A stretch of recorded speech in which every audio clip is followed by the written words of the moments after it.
والصلاة والسلام على رسول النبي الكريم وعلى آله وأصحابه أجمعين. أما بعد فأعوذ بالله من الشيطان الرجيم. بسم الله الرحمن الرحيم. وَلَقَدْ أَرْسَلْنَا نُوحًا إِلَىٰ قَوْمِهِ إِنِّي لَكُمْ نَذِيرٌ مُّبِينٌ أَلَّا تَعْبُدُوا إِلَّا اللَّهَ إِنِّي أَخَافُ عَلَيْكُمْ عَذَابَ يَوْمٍ أَلِيمٍ. صدق اللہ العظیم. اللہم صلی علی سیدنا مولانا محمد وبارک وسلم علیہ صلاۃ سلام کثیرا کثیرا. قابل احترام، قابل عزت میرے بھائیوں، قابل احترام اسلامی بھائی اور بہنیں، السلام علیکم ورحمۃ اللہ وبرکاتہ. آج سورہ ہود پارہ نمبر 12 ہے اور آیت 25 سے ہمارے سبق کا آغاز ہوتا ہے. آج کے پورے رکوع میں اور اس کے بعد والے رکوع میں بھی یہ حضرت نوح علیہ السلام اور آپ کی قوم کا اللہ رب العالمین نے یہ تذکرہ کیا ہے. تو اس میں جو مقصد ہے یہاں پہ اس کو بیان کرنے کا، نوح علیہ السلام کی سٹوری کو بیان کرنے کا، یہ ایک سچی اور حقیقی تاریخ ہے جو اللہ پاک نے پیش فرمائی ہے. اور اس تاریخ کو پیش کرنے کا مقصد یہ ہے کہ یہ وہی نقطہ آغاز ہے جو آج مکہ میں میرے نبی محمد صلی اللہ علیہ وسلم پیش کر رہے ہیں. یہ وہی بات ہے جو ہزاروں سال پہلے نوح علیہ السلام نے پیش کی تھی. تو جو بات وہاں پر ہے وہی بات یہاں پر بھی ہے، اس میں کوئی فرق نہیں ہے. اللہ کا دین ایک ہے. الفاظ میں بعض اوقات لفظ تبدیل ہو جاتے ہیں، بعض اوقات تھوڑی بہت جو ہے نا وہ شکل تبدیل ہو جاتی ہے، لیکن نقطہ آغاز وہی ہے، پرنسپل وہی ہیں جو وہاں بھی تھے اور جو یہاں بھی ہیں. اور دوسرا اس کا مقصد یہ ہے اس تاریخ کو بیان کرنے کا قرآن کے اندر کہ ماننے والوں اور نہ ماننے والوں کا انجام وہاں بھی جو ہوا وہ یہاں بھی ایسے ہی ہوگا. جو انجام وہاں ہوا وہی انجام یہاں ہوگا. اور یہی وہ سبق ہے جو تاریخ سکھاتی ہے. اگر یہ بات ذہن میں نہ ہو تو تاریخ کی کوئی حیثیت نہیں رہتی. یہ پھر سوائے کہانی کے اور کچھ نہیں ہوتا. لیکن قرآن جو تاریخ بیان کرتا ہے وہ صرف ایک سٹوری نہیں ہے، وہ ایک کہانی نہیں ہے، وہ ایک زندہ حقیقت ہے. اس کی کوئی نسبت ہوتی ہے، اس کے اندر کوئی سبق ہوتا ہے، اس کے اندر کوئی میسج ہوتا ہے جس کے لیے قرآن پیش کرتا ہے. تو نوح علیہ السلام کی جو آپ کی قوم کا جو واقعہ یہاں پیش کیا گیا ہے، تو اس کے اندر بھی آپ پڑھیں گے تو آپ کو اندازہ ہوگا کہ ہر چیز وہاں اور یہاں وہ سملر ہے. تو اس لیے اللہ رب العالمین وہ سٹوری بیان کر کے سبق دیتے ہیں کہ جب چیزیں سملر ہیں اور ایک جیسی ہیں تو پھر انجام بھی سملر ہوگا اور ایک جیسا ہوگا. تو یہ تاریخ کا جو سبق ہے اس کو ذہن میں رکھ کے اس کو پڑھنا چاہیے، ورنہ سوائے سٹوری کے کچھ نہیں ہوتا. یہاں پہ آج کے سبق میں نوح علیہ السلام کی قوم نے ان پہ کچھ اعتراضات کیے ہیں اور اللہ رب العالمین کی طرف سے نوح علیہ السلام کی زبانی ان کے جوابات دیے گئے ہیں. آپ حیران ہوں گے ان کو پڑھ کے کہ ہم یہ سمجھتے ہیں کہ یہ جو اعتراضات ہیں، یہ جو کرٹیسزم ہے، یہ جو تنقید ہے، یہ باتیں جو ہیں یہ آج کے زمانے میں تو لوگ کر رہے ہیں، ہزاروں سال پہلے بھی یہی باتیں ہوتی تھی. تو ظاہر بات ہے جب میں نے آپ سے یہ عرض کیا کہ دین وہی ہے، چیز وہی ہے جو آج بھی موجود ہے، اس وقت بھی موجود تھی، اور شیطان بھی وہی ہے اور شیطان کے فالوور بھی وہی ہیں، ان کی مینٹلٹی بھی وہی ہوتی ہے، ان کا ذہن بھی ویسا ہی ہوتا ہے. تو جو کردار اللہ نے اس زمانے میں پیش کیا وہی کردار آج کے زمانے میں موجود ہے. جیسا میں نے عرض کیا، ہو سکتا ہے کہ آج کے زمانے میں جو کردار موجود ہے تو اس کے کچھ الفاظ بدل گئے ہوں، ٹھیک ہے، کچھ انداز اس کا بدل گیا ہو، لیکن بات پیچھے سیم ہی ہے. تو آپ اعتراضات کو دیکھیں اور پھر نوح علیہ السلام کی زبان سے اللہ رب العالمین نے جو جوابات دیے ہیں ان جوابات پہ غور فرمائیں. تو سب سے پہلی بات جو آج کے سبق میں شروع کرتے ہیں تو اللہ رب العالمین فرماتے ہیں وَلَقَدْ أَرْسَلْنَا نُوحًا إِلَىٰ قَوْمِهِ، ہم نے بھیجا نوح علیہ السلام کو ان کی قوم کی طرف. انہوں نے کیا کہا؟ إِنِّي لَكُمْ نَذِيرٌ مُّبِينٌ، بے شک میں تمہارے لیے کھلا ڈرانے والا ہوں. یہ جو لفظ ہے نا نذیر مبین، یہ قرآن میں بے شمار جگہ پہ آپ کو ملے گا، اور ہم اس کا سمپل سے ترجمہ کر کے گزر جاتے ہیں کہ نذیر کا معنی ہوتا ہے ڈرانے والا، اور مبین کا معنی ہوتا ہے اوپن اینڈ کلیئر، کھلم کھلا، یعنی کوئی بات جو ہے نا وہ ڈاؤٹ میں نہیں ہے، کوئی شک میں نہیں ہے، میں ایک حقیقت ہے جس سے تمہیں صاف لفظوں میں آگاہ کرو۔ مبین کا معنی ہے صاف لفظوں میں، کھلے انداز میں تمہیں بتا رہا ہوں۔ لیکن اس میں ایک بات اور بھی شامل ہے، اور وہ یہ ہے کہ بہت سارے لوگ آپ کو بہت سارے خطرات سے آگاہ کرتے ہیں، لیکن وہ خطرہ ان کی زمشن ہوتی ہے، ان کا قیاس ہوتا ہے، ان کا اندازہ ہوتا ہے، اور ہو سکتا ہے وہ خطرہ نہ ہو، صرف ان کا خوف ہو اندر کا، ان کا اپنا ایک گمان ہو، ان کا اپنا ایک وہم ہو۔ اگر فلسفی کوئی بات کرتا ہے فار ایگزامپل کہ لوگوں تم یہ کر رہے ہو تمہارے ساتھ یہ ہو جائے گا، تم یہ کر رہے ہو تمہارے ساتھ یہ ہو جائے گا، اس کی بات غلط ہو سکتی ہے، وہ پریڈکشن ہے، وہ پریڈکشن رانگ ہو سکتی ہے۔ اسی طرح جو اسکالرز بات کرتے ہیں ان کی باتیں غلط ہو سکتی ہیں، سائنسدانوں کی باتیں غلط ہو سکتی ہیں، لیکن یہ جو اللہ نے فرمایا نذیر مبین، اس کے لیے یہ بات شامل ہے کہ میں کسی قیاس کی بنیاد پہ کوئی اندازہ لگا کے تمہیں نہیں کہہ رہا کہ فلاں چیز تمہارے سر کے اوپر پہنچنے والی ہے، میں تمہیں کسی ایسے خطرے سے آگاہ نہیں کر رہا ہوں جو میرا اپنا اندازہ ہے اور میرا خیال ہے اور میرا گمان ہے، ایسی بات نہیں ہے، بلکہ میں وہ بات تمہیں بتا رہا ہوں جو یقینی ہے، جس سے میں تمہیں ڈرا رہا ہوں اس نے ہونا ہے، اور اس کے ہونے میں کوئی شک نہیں ہے، وہ یقینی ہے۔ نذیر مبین کا یہ معنی ہے، تو بڑا فرق ہے، آپ اس کو ذہن میں رکھیں۔ اب آگے اعتراضات شروع ہوتے ہیں، یعنی نوح علیہ السلام نے جب دعوت پیش کی، دعوت کیا پیش کی؟ اللہ تعبدو الا اللہ، اللہ رب العالمین کے علاوہ کسی کی عبادت نہ کرو، تو صرف اللہ رب العالمین کی عبادت کرو، یہ نوح علیہ السلام نے دعوت پیش کی ہے۔ انی اخاف علیکم عذاب یوم علیم، مجھے تمہارے بارے میں خطرہ ہے، مجھے خوف ہے، میں ڈرتا ہوں تمہارے بارے میں کہ جو رویہ تمہارا ہے، اگر یہی ایٹیچیوڈ تمہارا رہا تو مجھے ڈر ہے کہ اس دن تمہارے لیے دردناک عذاب ہوگا، وہ جو دن آنے والا ہے اس دن میں تمہارے لیے بڑے دردناک عذاب کے بارے میں ڈرتا ہوں، اگر تم نے نہ مانا اور اللہ کی عبادت کے علاوہ کسی اور کو شامل کیا اس میں۔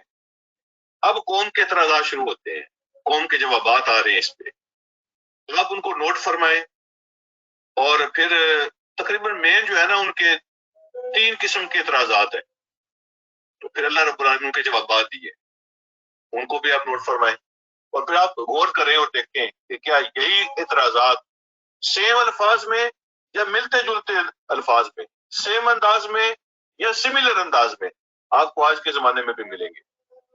تو یہ ان کے جوابات ہمیں قرآن نے سکھا دیے ہیں، اگر یہ کوئی بندہ بات کرے اس کو یہ جواب دینا ہے۔ تو اللہ رب العالمین کہتے ہیں کہ جب سرداروں نے یہ بات سنی کہ صرف ایک اللہ کی عبادت کرو ورنہ مجھے ڈر ہے کہ تم پر عذاب آ جائے گا، انہوں نے کیا جواب دیا؟ فقال الملأ الذین کفروا من قومہ، تو ان کی قوم میں سے کفر کرنے والے جو سردار تھے، جو بڑے لوگ تھے، انہوں نے جواب دیا، انہوں نے کہا، پہلا اعتراض، ما نراک الا بشرا مثلنا، ہم آپ کو کچھ نہیں سمجھتے سوائے اس کے کہ آپ ہماری طرح کے ہی انسان ہیں، اس کے سوا ہم آپ کو کچھ نہیں سمجھتے۔ یہ ان کا پہلا اعتراض تھا۔ آپ کہتے ہیں میں اللہ کا نبی ہوں، آپ کہتے ہیں میرے اوپر وحی آتی ہے، میرے پاس فرشتہ آتا ہے، اللہ میرے اوپر جو ہے نا وہ وحی بھیجتا ہے، تو وہی بھیجنے کے لیے اور اللہ رب العالمین کو اپنا نمائندہ بنانے کے لیے اور فرشتہ بھیجنے کے لیے اللہ کو آپ ہی ملے ہیں، آپ کیسے ہم نمائندے ہو سکتے ہیں؟ آپ تو ہم جیسے ایک انسان ہے، تو ایک انسان نبی کیسے ہو سکتا ہے؟ ایک انسان اللہ کا نمائندہ کیسے ہوتا ہے؟ یہ ان کا پہلا اعتراض ہے۔ اس کا جواب جو ہے نا وہ آگے آ رہا ہے انشاءاللہ۔ اللہ رب العالمین نے اگلی بات فرمائی کہ ان کا دوسرا اعتراض یہ تھا، وَمَا نَرَاكَ اتَّبَعَكَ إِلَّا الَّذِينَ هُمْ أَرَاذِلُونَا بَادِيَ الرَّأْيِ، اور ہم یہ دیکھ رہے ہیں کہ وہ لوگ جو آپ کی پیروی کرنے والے ہیں، جو آپ کو ماننے والے، آپ کے پیچھے چلنے والے ہیں، الا الذین هم اراذلنا، وہ ہم میں سے اس کے سوا کچھ نہیں ہے کہ ہم میں سے چند گٹھیا اور لو لیول کے لوگ ہیں، چند لو کاسٹ کے لوگ، چند جو ہے نا وہ لو لیول کے لوگ. اراذل اصل میں رزیل کی جمع ہے، اور رزیل کا معنی اب جو ہے نا سمجھنے کے لیے میں کہہ رہا ہوں، وہ کہتے تھے کہ ذلیل لوگ جن کی کوئی اہمیت اور حیثیت نہیں ہے، بے حیثیت بے اہمیت لوگ ہیں ہمارے معاشرے میں جنہوں نے آپ کو مانا ہے. اور اگر آپ کی بات سچی ہوتی تو ہم سردار پہلے مانتے. یہ ان کا دوسرا اعتراض تھا. اور پھر انہوں نے کہا کہ جنہوں نے مانا ہے وہ ایک تو بے حیثیت لوگ ہیں، اور دوسری بات یہ ہے کہ بات یہ رائی، انہوں نے کہا کہ ان کی تو اپنی کوئی سوچ ہی نہیں ہے، غور و فکر کرنے کی کوئی صلاحیت ان کے اندر نہیں ہے، وہ تو یعنی سوچ سکتے نہیں کوئی چیز، نفع نقصان کے بارے میں ان کو کیا پتا، کیا صحیح ہے کیا غلط ہے ان کو کیا پتا. تو ایسے لوگوں نے آپ کو ماننا ہے جو ہم میں سے بہت چھوٹے لوگ ہیں، اور صرف چھوٹے نہیں ہیں بلکہ ان کو تو پتہ ہی نہیں ہے کہ کیا صحیح ہے اور کیا غلط ہے، بات کو وہ پہچان ہی نہیں سکتے، ان کے اندر وہ اہلیت ہی نہیں ہے بات کو پہچاننے کی. تو لہٰذا ان کی ہمارے نزدیک کوئی قدر کوئی ویلیو نہیں ہے، قدر کوئی ویلیو نہیں ہے. اچھا، پھر انہوں نے تیسری بات کی، تیسرا جو اعتراض کیا وہ یہ تھا وما نرا لکم علینا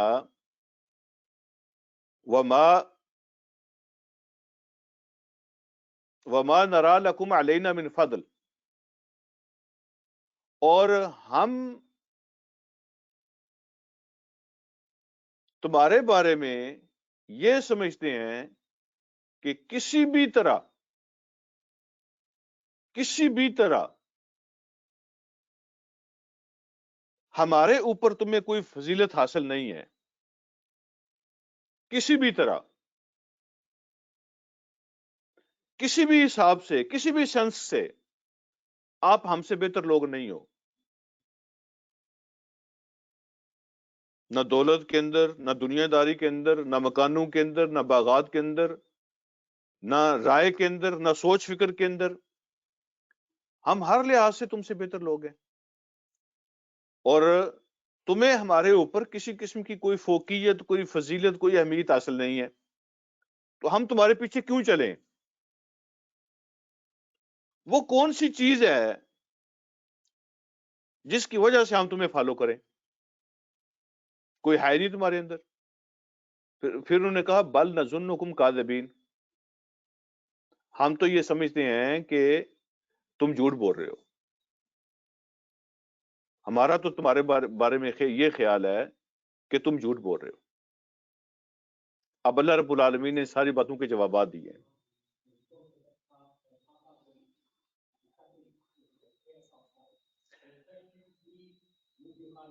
آپ ان کو جب پڑھیں گے تو آپ کو یہ سارے جوابات ملیں گے آگے.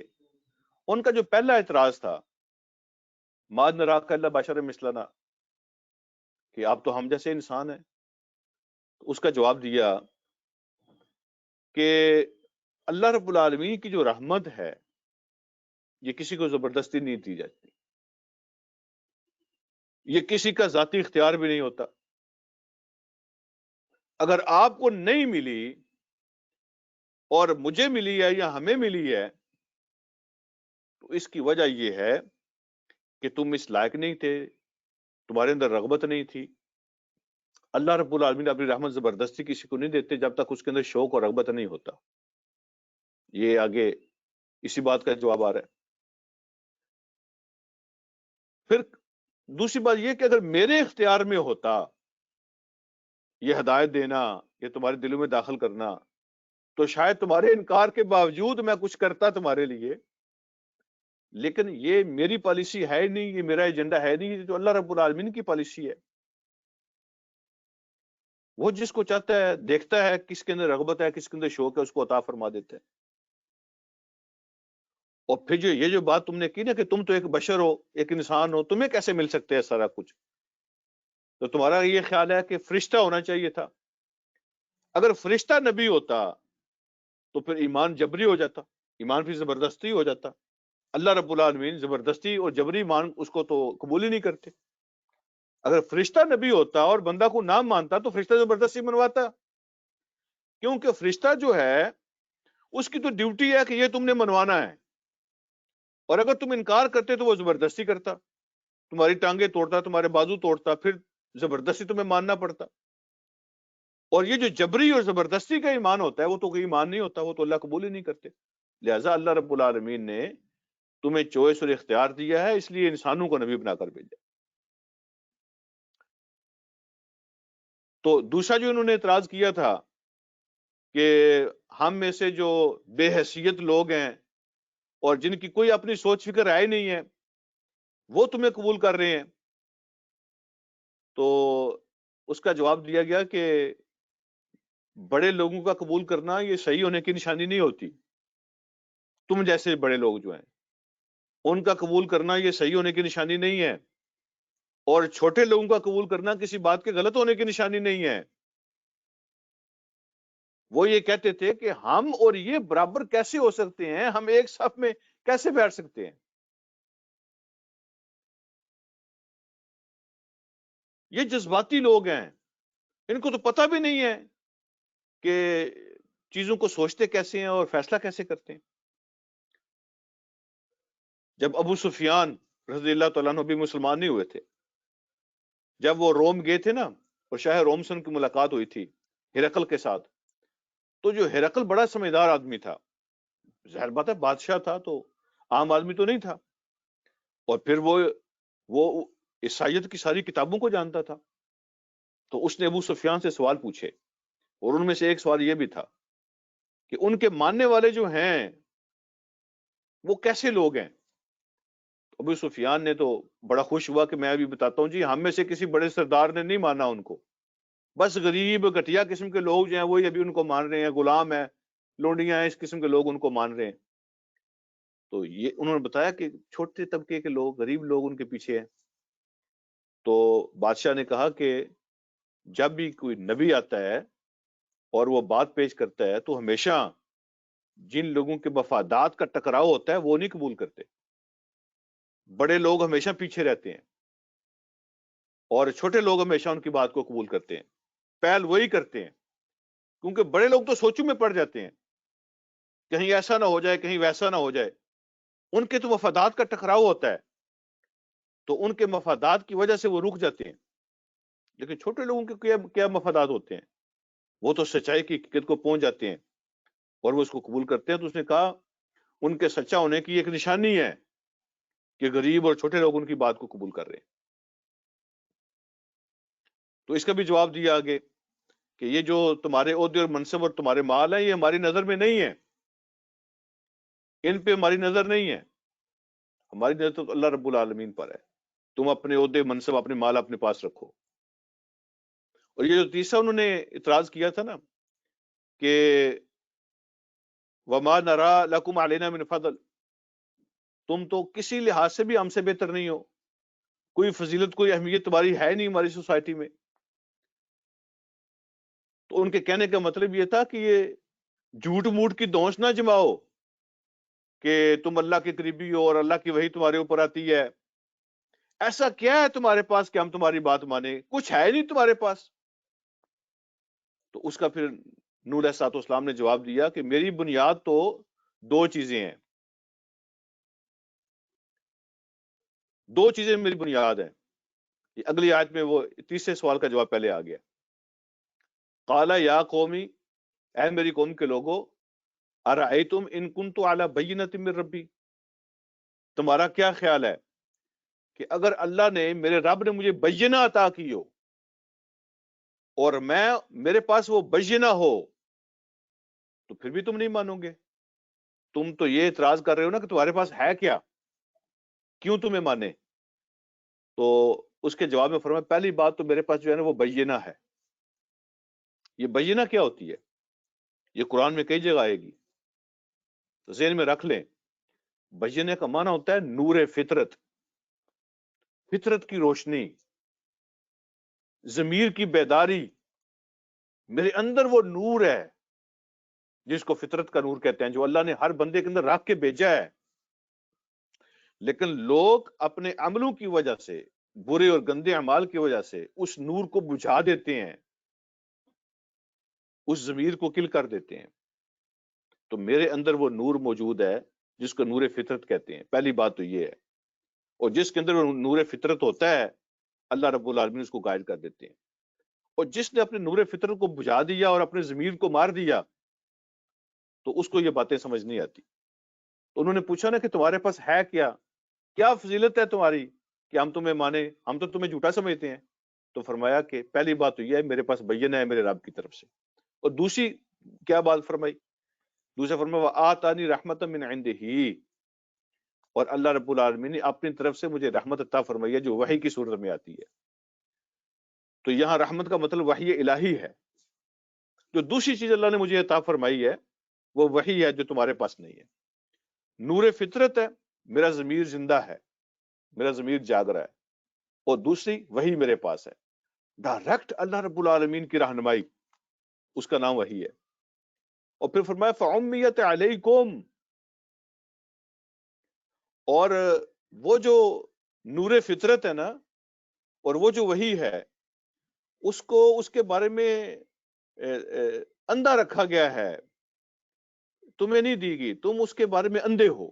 فعمیت علیکم، تمہیں اس کے بارے میں اندھا رکھا گیا ہے، اس کو چھپا کے رکھا گیا ہے تم سے، تم اس کو دیکھ نہیں سکتے، اس کو سمجھ نہیں سکتے، تم لوگ اس کو نہیں دیکھ سکتے۔ اور پھر فرمایا نلزمکموہا وانتم لہا کارہون، اور یہ بھی کوئی طریقہ نہیں ہے کیا ہم زبردستی یہ دعوت تمہارے ساتھ چپکائیں حالانکہ تم اس کو لینا پسند نہیں کرتے؟ اللہ کی یہ پالیسی نہیں ہے۔ نلزمکموہا، الزام کا معنی ہوتا ہے چپکانا، لگا دینا۔ یہ جو ہم الزام لگاتے ہیں اس کو الزام اس لیے کہتے ہیں کہ کسی کے ذمے کو بات لگا دینا۔ نلزمکموہا، کیا ہم زبردستی اس کو تمہارے ماتھے پہ تھوپ دیں، وانتم لہا کارہون، حالانکہ تم اس کو لینا پسند نہیں کرتے؟ تو یہ اللہ کی پالیسی نہیں ہے۔ جس کے اندر تھوڑی بہت کوئی وہ کھینچنے کی پاور ہوتی ہے نا حق کو لینے کی، کوئی آپ نے چیز سٹک کرنی ہو نا، کوئی بھی چیز آپ نے سٹک کرنی ہوتی ہے تو اس کے اندر تھوڑی بہت وہ چیز ہوتی ہے نا، تھوڑا سا آپ اس کو گیلا کرتے ہیں، کوئی سریش لگاتے ہیں، کوئی ٹیپ لگاتے ہیں، کوئی بلو ٹیک لگاتے ہیں، کوئی چیز ہوتی ہے نا تو پھر آپ اس کو سٹک کرتے ہیں نا۔ تو سٹک کرنے کے لیے کچھ نہ کچھ تو چیز چاہیے نا، وہ کوئی بھی چیز آپ کے پاس نہیں ہے، کوئی تھوڑا بہت اثر، کوئی تھوڑی بہت کوئی گوند شوند نہیں ہے تمہارے اندر جس سے وہ تمہارے ساتھ چپک جائے، لگ جائے، وہ کوئی ہے نہیں، اندر سے خشک ہو چکے ہو، اندر سے ختم ہو چکے ہو، مر چکے ہو، تمہارے اندر وہ چیز ہے نہیں جس کے ساتھ وہ پیپر لگ جائے۔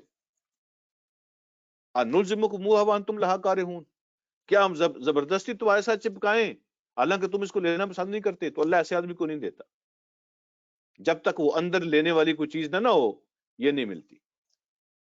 اچھا، یہ جواب ہو گیا۔ اور وہ جو دوسری بات کہی تھی نا کہ یہ جو گٹھیا قسم کے لوگ ہیں جن کے پاس کچھ نہیں ہے وہ تمہیں فالو کر رہے ہیں، تو ہم اور وہ ایک صف میں کیسے کھڑے ہو سکتے ہیں؟ تو اس کا جواب یہ دیا وَيَا قَوْمِ لَا أَسْأَلُكُمْ عَلَيْهِ مَالًا، کہا کہ ہمارا ایجنڈا مال اکٹھا کرنا نہیں ہے، ہمارا ایجنڈا تم سے بڑا ہونا نہیں ہے، تم سے امیر ہونا نہیں ہے۔ تمہارا کیا خیال ہے کہ ہم دنیا کی دولت اور عہدے اور منصب اور ملک حاصل کرنے کے لیے سارا کچھ کر رہے ہیں؟ یہ کوئی دنیا کی جنگ ہے جو ہم کر رہے ہیں؟ یہ کوئی پاور پولیٹکس ہے جو ہم کر رہے ہیں؟ کہا یا قوم، اے میری قوم کے لوگوں، لا اسألکم علیہ مالا، میں اس کے بدلے میں تم سے کوئی مال نہیں مانگ رہا ہوں۔ ہم یہ کیوں کر رہے ہیں؟ کہا ان اجریہ الا علی اللہ، نہیں ہے میرا اجر سوائے اس کے کہ وہ اللہ کے ذمہ ہے، ہم نے تو اپنا اجر اللہ سے لینا ہے۔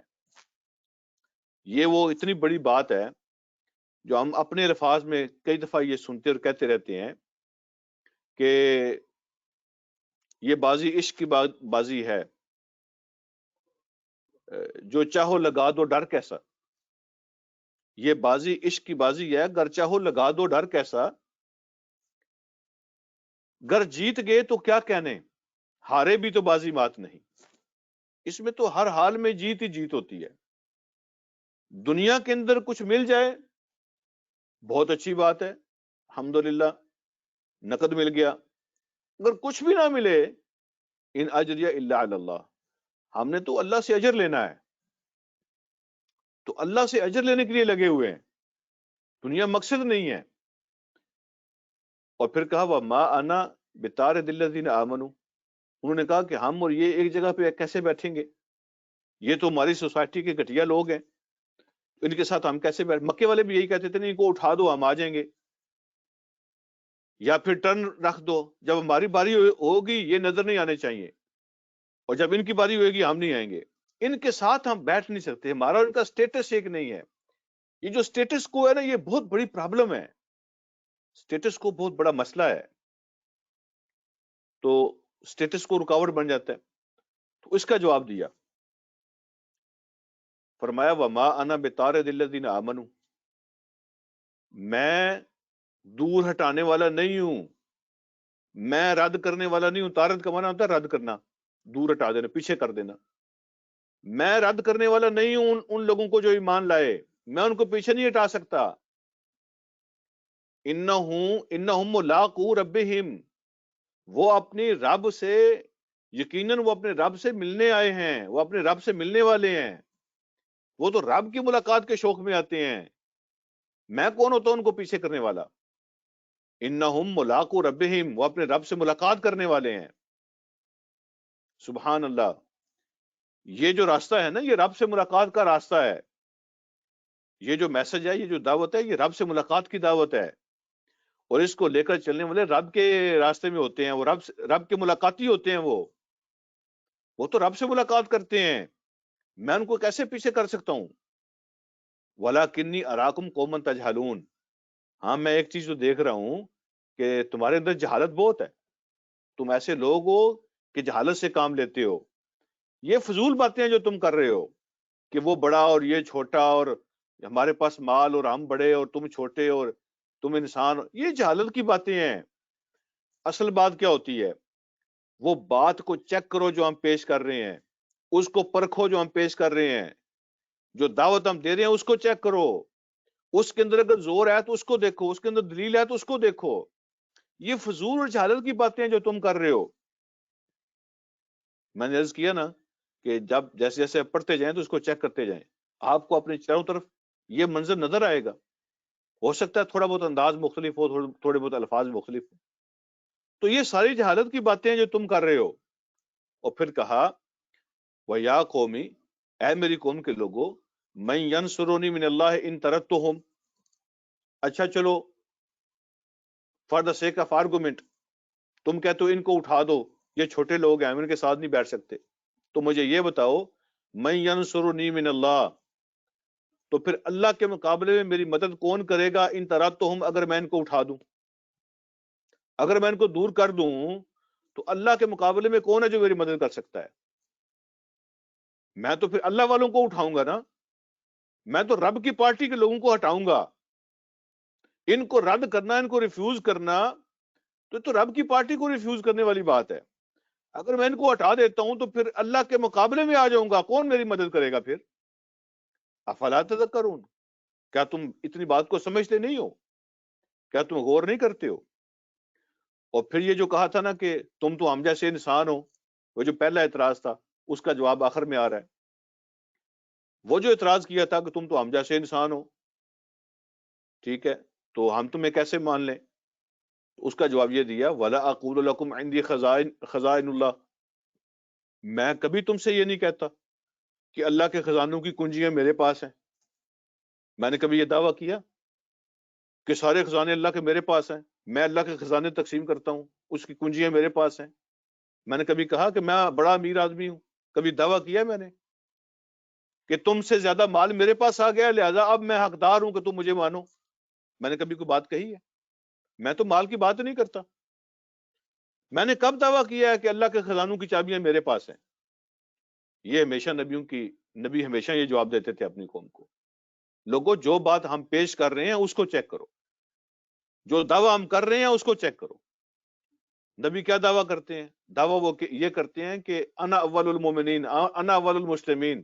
جو بات میں کہہ رہا ہوں سب سے پہلے میں مانتا ہوں، اس کو میں مان کے دکھاتا ہوں. سب سے پہلے میں اپنے آپ کو پیش کرتا ہوں تمہارے سامنے، مجھے دیکھو، میری بات کو چیک کرو. یہی آج ہمیں بھی پیش کرنا پڑے گا. اپنے آپ کو پیش کرو، اپنی بات کو پیش کرو تاکہ لوگ اس کو چیک کریں. کہا کہ میں نے کب کہا؟ میں نہیں یہ کہتا کہ میرے پاس اللہ کے خزانوں کی چابیاں ہیں. اور پھر ولا عالم الغیب، اور نہ ہی میں غیب جانتا ہوں، غیب کی ساری حقیقتیں اور ساری باتیں میں جانتا ہوں. میں نے کبھی نہیں کہا. میں نے کب کہا کہ میں تمہیں بتا دوں گا کہ اگلے مہینے کیا ہونے والا ہے، اگلے ہفتے کیا ہونے والا ہے، کل کیا ہوگا، کس کو سفر میں کیا پیش آنے والا ہے، کس کے گھر میں بیٹی پیدا ہونے والی ہے، کس کے گھر میں بیٹا پیدا ہونے والا ہے، کون بیمار ہونے والا ہے، کون صحت یاب ہونے والا ہے، کون مرنے والا ہے. میں نے کبھی یہ باتیں کی ہیں؟ کیا نبی اس طرح کی باتیں، کسی نبی نے کبھی اس طرح کی باتیں کی ہیں؟ لیکن آج کل تو یہ تو نبیوں کی بات ہے. آج کل تو یہ سارا کچھ ہم ولیوں کے اندر دیکھتے ہیں. یعنی ہر لحاظ سے دنیا کے سارے ولی اکٹھے ہو جائیں تو نبی نہیں بن سکتا. ساری دنیا کے ولی اکٹھے ہو جائیں تو نبی کے رتبے کو نہیں پہنچ سکتے. لیکن آج کل تو ہر ولی کے اندر یہ چیزیں موجود ہیں. لوگ یہ دعوے کر رہے ہیں سارے کچھ، وہ غیب بھی جانتے ہیں، وہ خزانوں کے مالک بھی ہیں، وہ سارا کچھ کر رہے ہیں. اللہ کے نبی تو قرآن کے اندر یہ پیش کر رہے ہیں کہ نہ خزانوں کی چابیاں ہمارے پاس ہیں اور نہ ہم غیب جانتے ہیں. اور پھر کہا ولا اقول انی ملک، اور میں نے کبھی نہیں کہا کہ میں فرشتہ ہوں، میں انسان ہوں. میں کبھی نہیں کہتا کہ میں فرشتہ ہوں، میں نے کبھی دعویٰ نہیں کیا. ولا اقول للذین تزدری اعینکم، اور نہ میں ان لوگوں کے بارے میں کوئی بات کرتا ہوں تمہاری نظر میں جن کی کوئی اہمیت نہیں ہے، تمہاری آنکھیں ان کو کوئی اہمیت نہیں دیتی، تمہاری آنکھیں ان کو نفرت سے دیکھتی ہیں، تم ان کو حقیر سمجھتے ہو، حقیر جانتے ہو، تمہاری آنکھوں میں کوئی ان کی حیثیت نہیں ہے.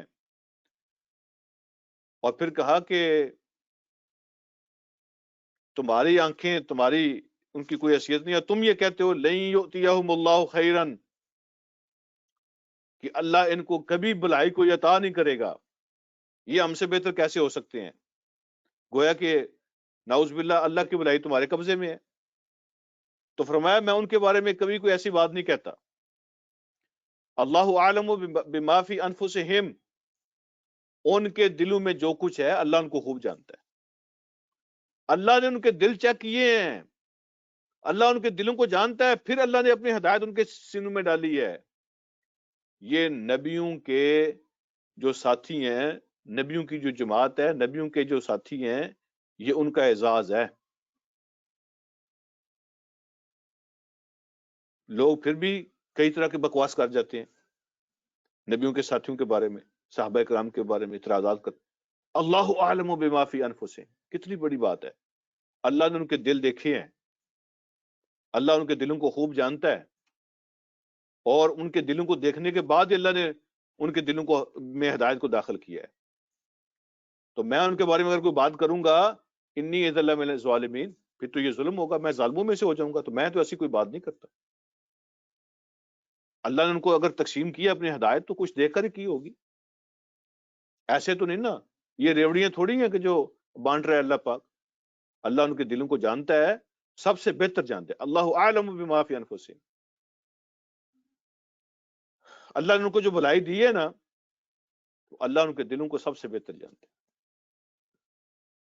اب سارے جوابات جب ان کے پاس آ گئے تو اب قوم نے جواب کیا دیا. سارے اعتراضات کے جوابات آ گئے، اب ان کا جواب سن لیں. قالو یا نوح، کہنے لگے اے نوح، قد جادلتنا، بڑی بحثیں ہو گئی ہیں، آپ نے ہم سے بہت جھگڑا کر لیا. مجادلہ، جھگڑا کرنا، جدال سے. قد جادلتنا، آپ نے ہم سے جھگڑا کیا، بحثیں کی. فاکثرت جدالنا، اور آپ نے ہم سے بہت جھگڑا کیا. ٹھیک ہے، تو ایک ہی لفظ اللہ استعمال کر سکتے تھے کہ تم نے ہم سے بہت جھگڑا کیا، لیکن انداز یہ اختیار کیا قد جادلتنا فاکثرت جدالنا، تم نے ہم سے جھگڑا کیا اور تم نے ہم سے بہت جھگڑا کیا. ٹھیک ہے، یعنی آغاز ہوا، پھر جھگڑا بڑھتا گیا ہمارا، اور بڑی ہماری بحثیں ہو چکی ہیں، بہت جھگڑا ہو چکا. تو جھگڑے سے یہ فیصلہ ہونے والا نہیں ہے، بحثوں سے یہ فیصلہ ہونے والا نہیں ہے. ٹھیک ہے، ہم روز کو نیا اعتراض لے کے آتے ہیں، ہم روز اس کا جواب دے دیتے ہیں، لیکن ہم پھر بھی نہیں مانتے. چلو پھر بات کو ختم کرتے ہیں.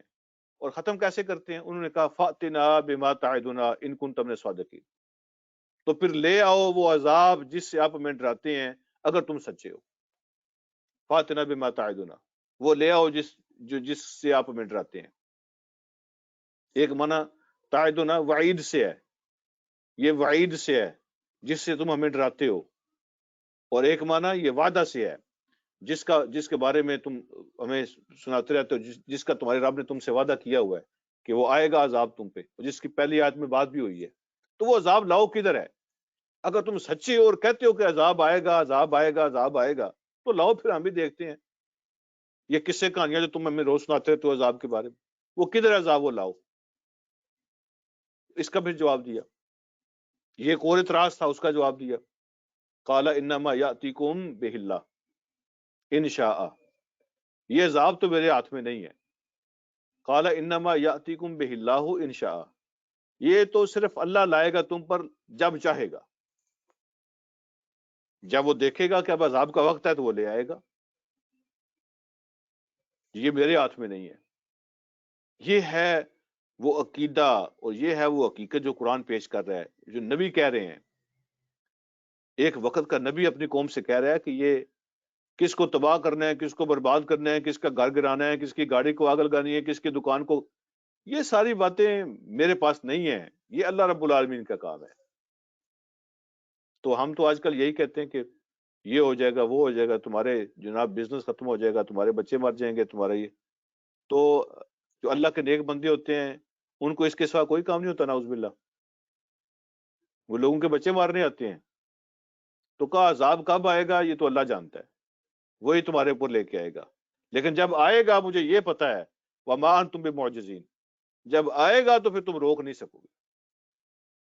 وما انتم بمعجزین، تم اس کو روک نہیں سکو گے، عاجز نہیں کر سکتے ہو، تم روک نہیں سکتے ہو. پھر کہا ولا ينفعكم نصحي ان اردت ان انصح لكم ان كان الله يريد ان يغويكم. کہا میں بھی کوشش کروں جتنی چاہیے، مخلصانہ سنسیئر کوشش کر لوں، لیکن جب اللہ کی طرف سے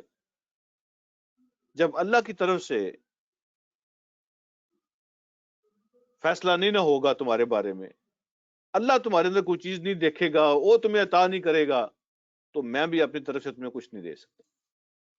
کہا ولا ينفعكم نصحي، کوئی نفع نہیں پہنچائے گی تمہیں میری نصیحت، میری ایڈوائس، میری نصیحت تمہیں کوئی فائدہ نہیں پہنچا سکتی. ان اراد تو اگر میں ارادہ بھی کروں، اگر میں چاہوں بھی، ان انصح لکم کہ میں تمہیں نصیحت کروں اور میں تمہیں فائدہ پہنچاؤں اپنی نصیحت کے ساتھ، تو اگر میں چاہوں بھی تو میری نصیحت تمہیں کوئی فائدہ نہیں پہنچائے گی. ان کان اللہ یرید ان یغویکم، اگر اللہ نے فیصلہ کر لیا کہ تمہیں گمراہ کرے، اگر اللہ کی طرف سے فیصلہ ہو گیا ہے کہ ان لوگوں کے دل میں کوئی خواہش نہیں ہے، ان لوگوں کے دماغوں میں کوئی چیز نہیں ہے، ان کے اندر نور فطرت نہیں ہے، اور ایسے لوگوں کو میں ہدایت نہیں دیتا، جب اللہ نے فیصلہ ایسا کر دیا ہو تو میں بھی کچھ نہیں کر سکتا. لیکن ظاہر بات ہے اللہ کے فیصلے حقیقت پر مبنی ہوتے ہیں، اللہ زیادتی نہیں کرتے کسی کے ساتھ. ہوا ربکم، پھر کہا وہ تمہارا رب ہے، اور رب جو ہوتا ہے نا وہ کسی کی برائی نہیں چاہتا، وہ جو حکم دیتا ہے، جو فیصلے کرتا ہے تمہاری بہتری کے لیے، وہ تمہارا رب ہے، وہ تمہارا دشمن نہیں ہے. روزی وہ تمہیں دیتا ہے، سانس وہ تمہیں دیتا ہے، زندگی وہ تمہیں دیتا ہے، صحت خوشیاں وہی تمہیں سب کچھ دیتا ہے. لیکن سب کچھ دیتا ہے تم لے لیتے ہو کیونکہ وہ رب ہے. رب کا معنی یہ ہوتا ہے. لیکن اگر وہی رب تمہیں کہتا ہے میں نے تمہیں روزی دی، کھانے پانے دیے، اولاد دی، گھر دیے، سامان دیا، سانس دیے، زندگی دی، صحت دی. اب میں چاہتا ہوں تمہیں ہدایت بھی دے دوں. تم باقی سب کچھ لے لیتے ہو، کہتے ہو ہدایت ہم نہیں لیں گے. تو کہا وہ تمہارا رب ہے، وہ الیہ ترجعون، اور تمہیں اسی کے پاس لوٹایا جائے گا. سو فائنلی تمہیں اسی کے پاس جانا ہے. اور آج کی آخری آیت جو ہے نا، اس میں فرمایا ام یقولون افتراہ، کیا وہ یہ کہتے ہیں کہ اے نبی آپ نے خود یہ سارا کچھ گھڑ لیا ہے؟ کیا یہ کہتے ہیں کہ یہ سارا کچھ تم نے خود کر لیا ہے؟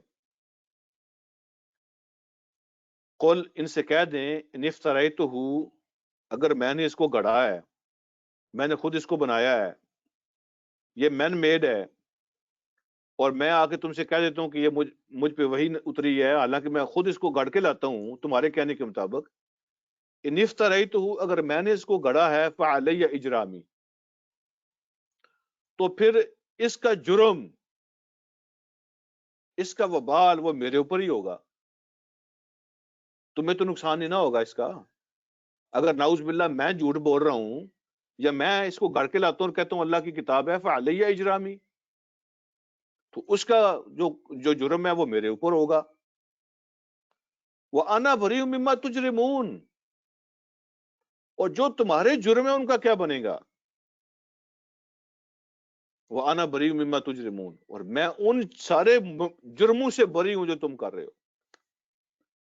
وہ سارے جرائم، وہ کرائم جو تم کر رہے ہو، میں ان سے بری ہوں.